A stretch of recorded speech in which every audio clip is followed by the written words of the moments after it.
We will continue to stand you, Harley. Just like the next teen artist na may potential daw maging next big influencer. Ako po si Bianca Ilagan, 17, taga San Pablo, Laguna.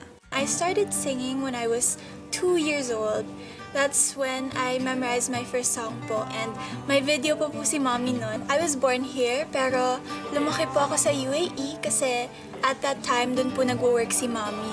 Wala po talaga sa plano na uuwi po ako, pero when I was 8, yun po yung naging realization ko na gusto ko po talaga maging singer. So, kinausap ko po yung mommy ko at sabi ko po sa kanya na gusto ko na po bumalik. Gusto ko na po dito tumira. Pero maliban sa singing, balita namin you are new to content creation.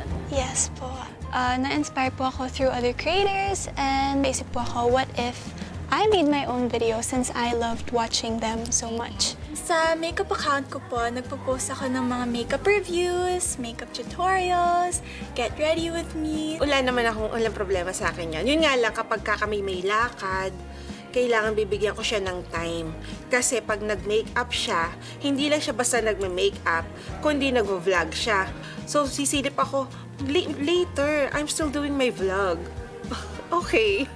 Kaya natuto na ako. So, sasabihan ko na siya ng 2 hours before para may time siya mag-vlog. Sumali po ako sa The Voice Teens kasi dream ko po talaga to enter the stage of The Voice kasi bata pa lang po ako, inaabangan ko na po talaga yung every season.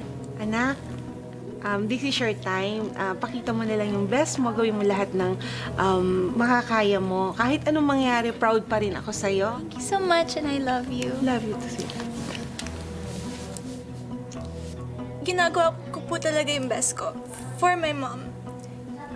Gusto ko po maging worth it yung paglipat po niya dito.